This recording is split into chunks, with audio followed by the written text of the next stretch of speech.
All right, let's take you out to another event that was unfolding while we were in the middle of that car chase, while President Trump was talking. This being involving what was going on in Louisville, as the mayor there, Craig Greenberg, providing an update on the deadly crash of that cargo MD-11 plane last week, talking about some of the missing persons. Let's listen into this here from earlier on Live Now. Grade A Auto Parts family. There we had an opportunity to support the individuals who are going through this incredibly difficult time, grieving the loss of their loved ones, relatives, colleagues, friends. But one thing that also was inspiring last night was we heard about incredible acts of heroism. These are not trained first responders that we have heard over the past week about the great work of our firefighters, police officers, other emergency responders, but folks that were at Grade A Auto Parks, employees who jumped into action to save their colleagues. It was incredibly inspiring and uplifting during this time of great pain and tragedy. We will be there to continue to support the entire Grade A family and all of the other victims and survivors for as long as it takes. Through the weekend and today, NTSB continues its work at the site, continuing the investigation to provide answers so many of us are looking for. First responders remain at the scene.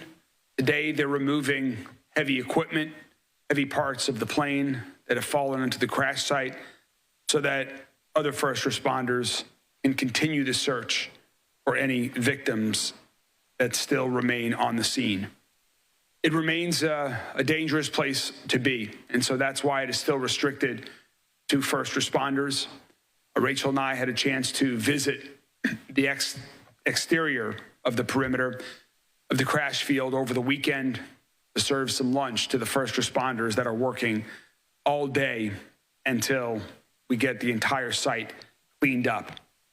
Yesterday, an Okolona firefighter suffered a minor knee injury. He has been released and is recovering right now. It's amazing to think that with all these first responders, that was the first injury of a first responder that we had at the scene. And on perfect cue, Chief Little from the Okolona Fire Department is joining us as well as his crews remain out there. You'll hear from Tony and Jody in a second here and some other updates, but first, let me turn it over to Congressman Garvey, who has been an amazing partner working with us to help coordinate federal resources that are necessary following this incident. Congressman Garvey.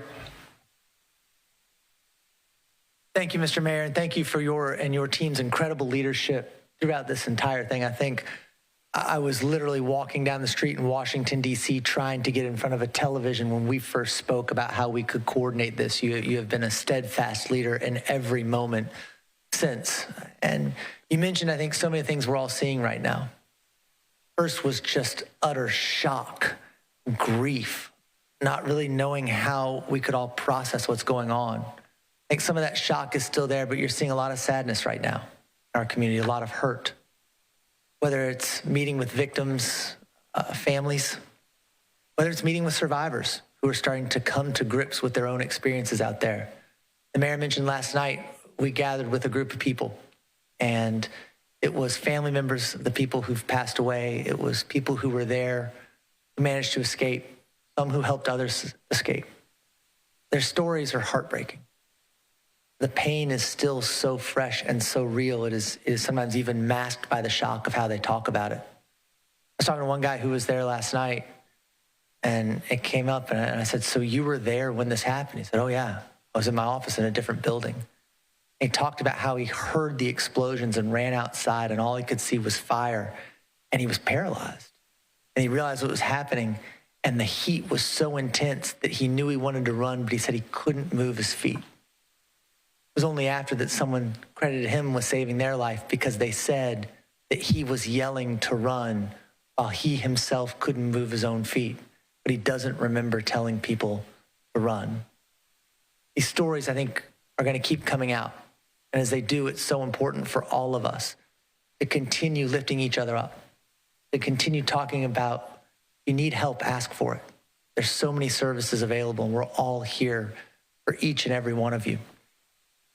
I want to speak a little bit on the federal side of this. The city partners have been amazing. Jody, you and your team, Chief Little, you, of course, and all the brave first responders, your firehouse. Tony, thank you all so much for what you've done to our state partners and the governor. They're incredible.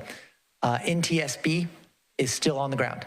They are doing the work. They are trying to get these answers as quickly as possible. The mayor and I remain in contact with them and what they are doing. They are thorough, they are deliberate, they are intentional.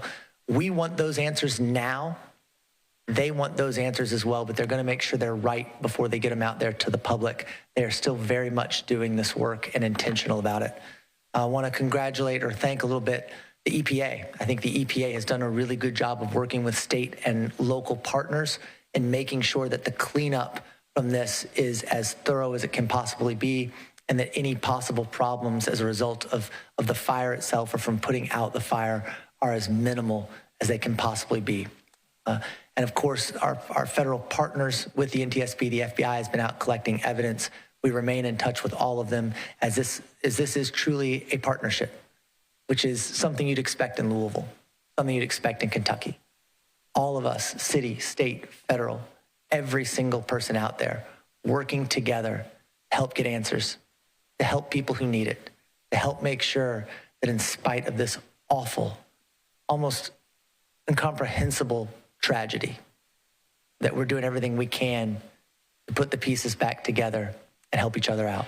So thank you so much, Mayor. Thanks, Congressman. As you just heard the Congressman mention, so many folks have been helping, so many different agencies, and this is a situation where early action prevented an even worse catastrophe from happening. You know, in some places where the crash occurred, oil was 2, 3, or more feet deep at the time. UPS has brought in a contractor to work with the EPA, to work with MSD to make sure that the entire site is cleaned up. But even before they got onto the scene, MSD was there. Jody was recounting how there are very few incidents that he can recall where the cleanup is beginning while the first responders are still on scene responding.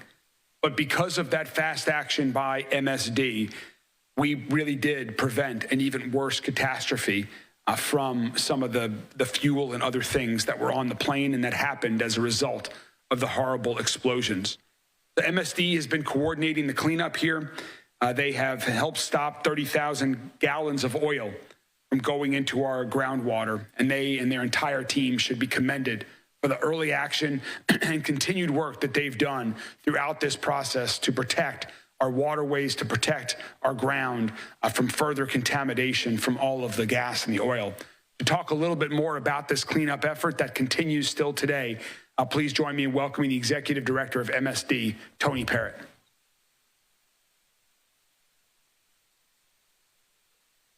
Thank you, Mayor Greenberg, and also Congressman Garvey.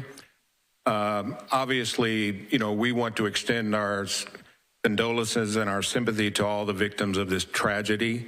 We also want to extend our deepest gratitude to first responders and utility crews who have worked tirelessly in the face of this tragedy. MSD's environmental response team began immediately after the UPS plane crash on November 4th.